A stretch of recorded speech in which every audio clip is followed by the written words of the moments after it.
Sebut saja nama saya Dita. Kejadian ini di sekitar tahun 2000-an.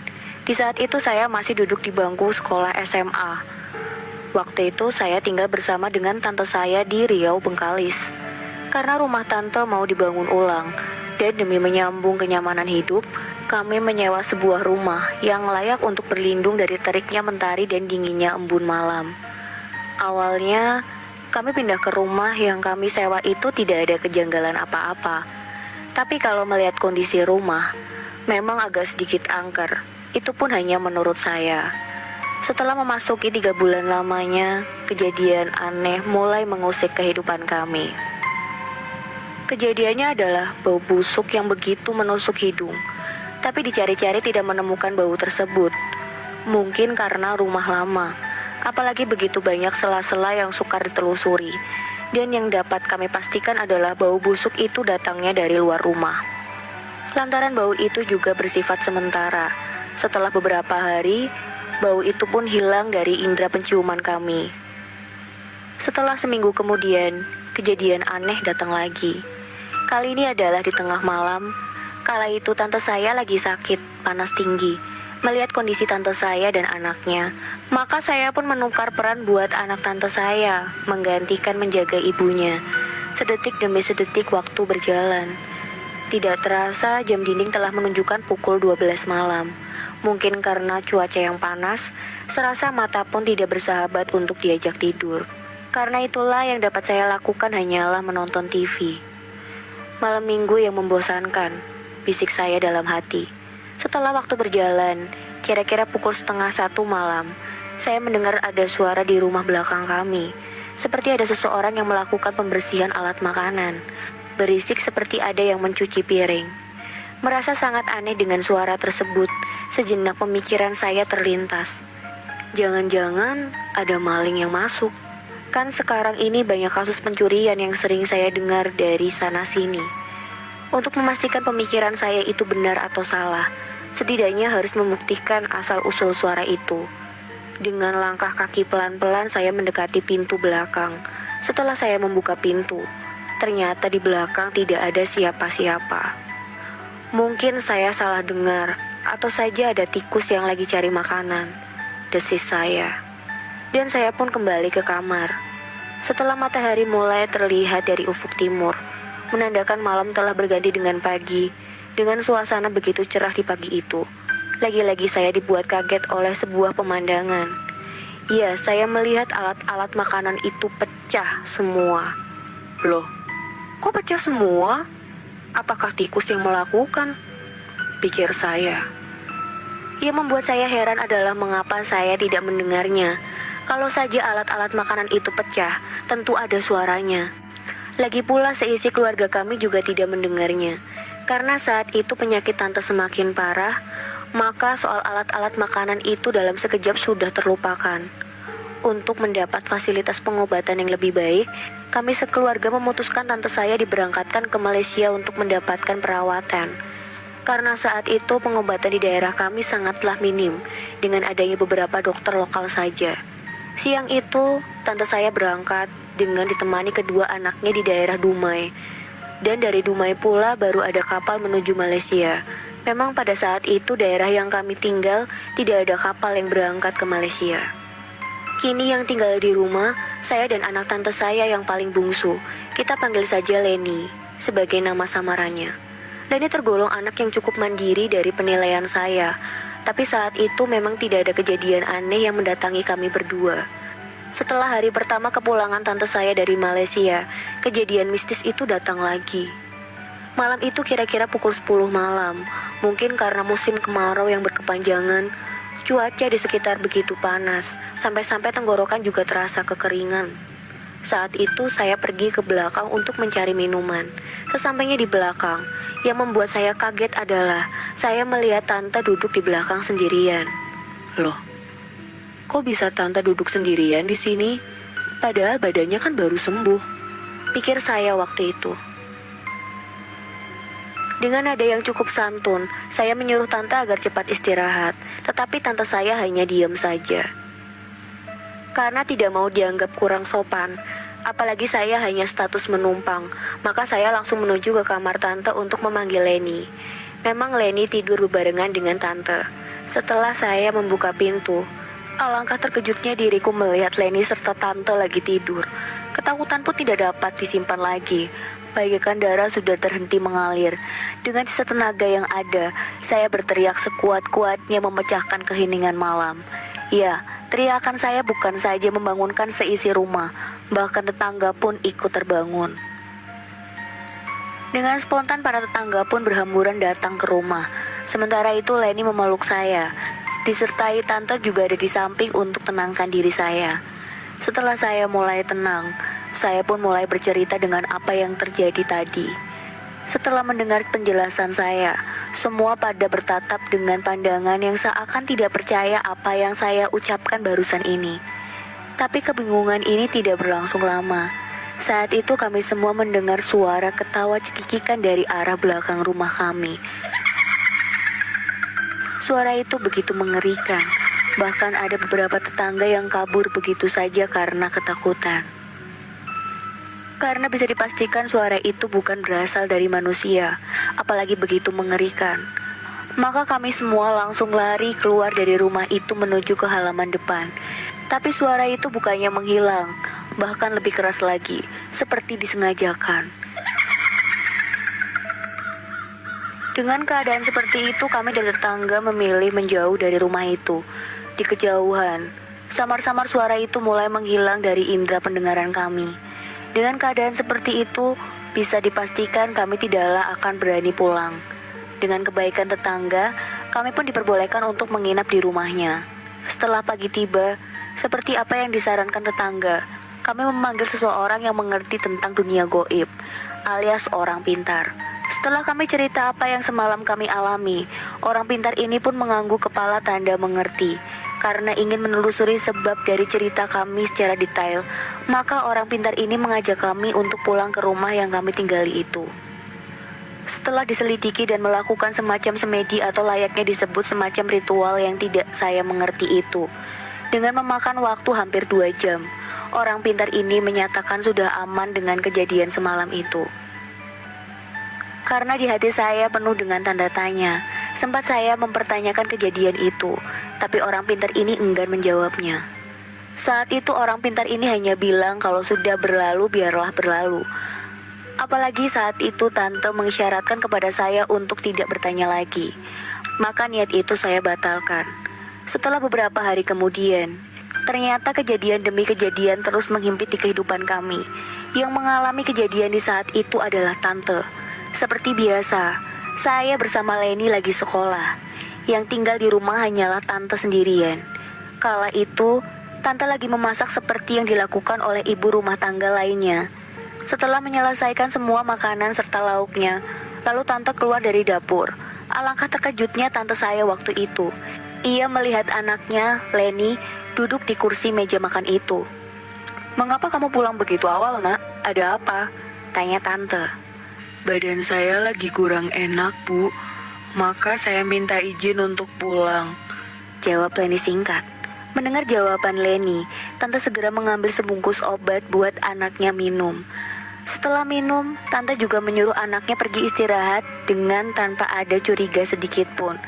Saat itu Leni hanya nurut dan langsung pergi ke kamar.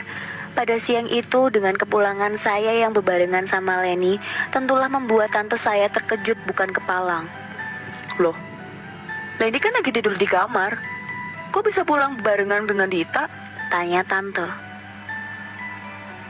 "Kapan saya pulang, Bu?" Leni balik bertanya. "Hah? Jadi yang tadi pulang itu siapa? Sekarang masih ada di kamar," jawab tante penuh kaget. Dengan penasaran dan ingin tahu apa yang terjadi, kami bertiga langsung menuju ke kamar untuk memastikan. Tapi setelah dibuka, ternyata tidak ada siapa-siapa, melainkan hanya ada bau busuk saja. Merasa kejadian ini hampir sama seperti yang saya alami beberapa hari lalu. Kami langsung ke rumah orang pintar itu untuk mempertanyakan persoalan ini. Namun sayang sekali, nasib berkata lain. Kalau malaikat pencabut nyawa ingin datang menjemputnya, tidak ada seorang manusia yang dapat menghindari, dan tidak terkecuali juga sama seperti orang pintar ini.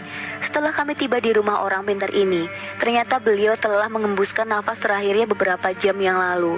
Dengan perasaan yang penuh putus asa, kami meninggalkan rumah orang pintar itu.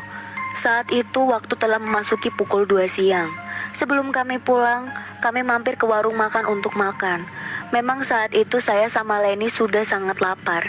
Setelah memesan makanan yang telah ada, saya sama Leni mencicipi hidangan itu. Tante hanya menyaksikan saja. Tante, apa kita pindah saja? Tanya aku. Tante juga bingung dan takut. Soal pindah itu sudah pasti, tapi tidak mungkin kalau hari ini kan? Jawab tante. Iya sih, tapi apa mungkin kita harus pulang, Tante? Lanjut saya. Iya, mau tidak mau kita harus pulang. Selain itu nanti malam kita tidur bareng saja, untuk bisa saling berjaga. Sambung tante. Mendengar penuturan tante, maka saya sama Leni juga setuju. Ya, daripada tidur sendirian, mending tidur bareng aja. Kan lebih bagus, walaupun saya tahu ini bukan jalan keluarnya. Sebenarnya apa yang kita alami, Tante? Dan salah apa yang kita perbuat? Sehingga teror-teror itu terus mengejar kita. Lama-lama saya bisa gila. Mending saya pulang aja. Keluhan saya. Tante terdiam beberapa saat. Apakah ada kaitannya dengan masalah itu? Ucap tante. Ia tentulah membuat saya sangat terkejut dengan ucapan tante itu, dan saya terus mendesak agar tante bercerita apa yang dimaksud dengan kata-kata itu. Masih ingatkah beberapa minggu lalu ada bau busuk, dan kita cari-cari bahkan tidak menemukan bangkainya? Karena kesal, tante sempat melontarkan kata-kata yang kurang sopan, dan setelah seminggu kemudian, tante kan jatuh sakit. Saat tante sakit itu, tante sempat bermimpi didatangi seorang wanita yang berpakaian serba putih. Mukanya pucat pasi di belakang rumah kita. Wanita itu sempat berkata, "Kurang ajar." Lalu seisi alat makan kita sempat dilemparnya. Setelah tante sadar, badan tante sakit semua. Dan yang paling aneh adalah semua alat-alat makan kita pecah semua pagi itu. Memang tante tidak curiga apa-apa saat itu. Dan waktu tante di Malaysia, kalian berdua juga tidak mengalami kejadian apa-apa. Tapi setelah tante pulang di hari pertama, kejadian itu datang. Dan yang aneh, bau busuk yang di kamar tadi sama persis seperti waktu itu yang kita cium. Apakah mungkin kejadian ini ada kaitannya dengan tante? Tutur tante. Mendengar penuturan tante, saya hampir dibuat pingsan. Dan seketika itu, ada seseorang yang tidak asing lagi di mata saya masuk ke warung membeli nasi. Ya, dia adalah teman sekelas saya. Kita panggil saja Dion sebagai nama samarannya. Seperti biasanya, yang saya kenal. Dion tergolong anak pendiam, tapi hari ini cukup tumben. Dia malah menghampiri serta menyapa kami. Kemudian ayahnya Dion juga menyusul menghampiri kami. Setelah itu kami juga mengobrol sebentar. Lalu Dion dan ayahnya pamitan pulang, karena nasinya sudah siap dibungkus. Saat itu kami juga pulang, karena sudah cukup lama kami di warung itu duduk. Setelah sampai di rumah, kami langsung menuju ke kamar itu, tapi bau busuk itu sudah tiada. Benar-benar tidak masuk akal. Saat itu kami bertiga tetap bersama. Ya, karena takut hal-hal aneh muncul lagi. Seiring berjalannya waktu, sore sudah berganti senja. Dengan cepat kami mandi dan makan, lalu pintu belakang langsung kami tutup. Dan pintu depan sengaja kami buka. Maksud kami adalah bila ada yang aneh-aneh menghampiri, tinggal kabur saja. Beberapa saat di kejauhan, saya melihat seseorang memasuki halaman rumah kami. Ternyata papa saya. Kok tumben? Mengapa papa bisa datang tanpa mengabari terlebih dahulu? Pikir saya. Dengan logat sedikit meninggi, Papa bertanya kepada saya. Kalian pada kemana sih tadi siang? Kok rumah kosong? Tanya Papa. Oh, tadi siang kami bertiga pergi ke warung makan. Papa kan bisa nelpon saya, kok nggak nelpon? Jawab saya. Tadi handphone baterainya habis.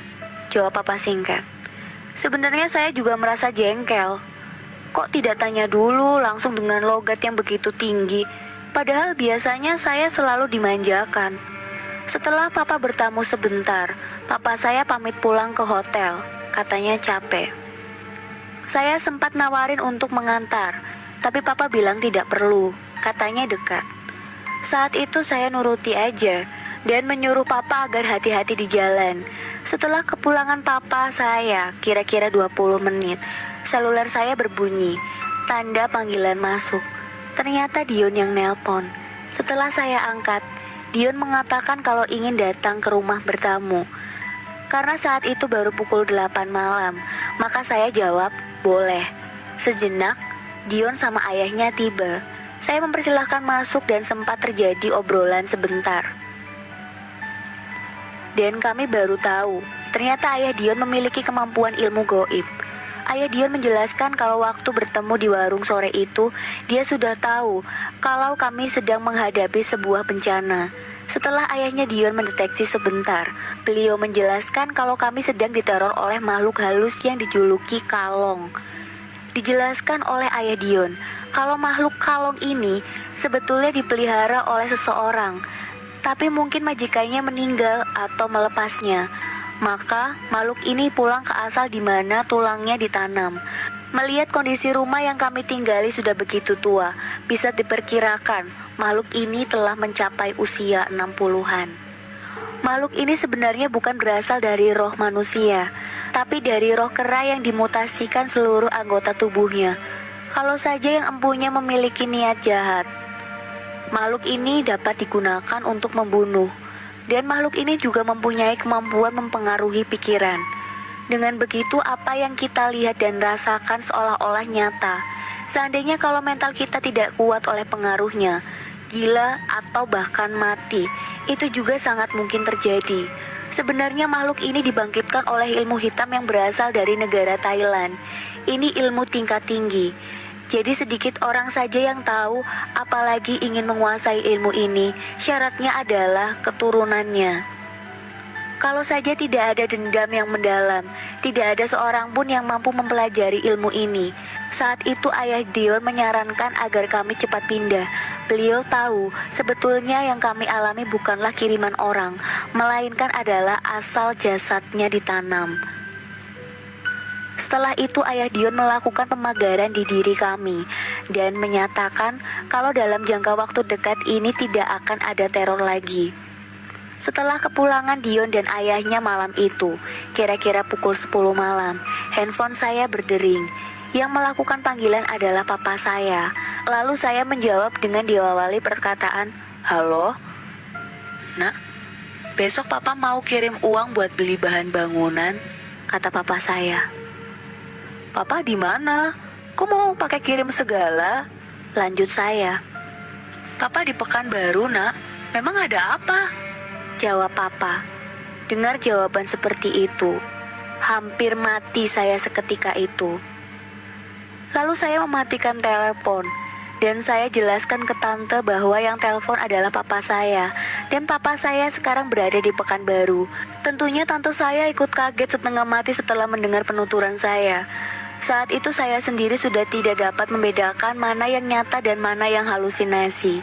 Dengan kejadian ini, malam itu kami putuskan untuk menginap di hotel dengan membawa perbekalan keperluan sehari-hari.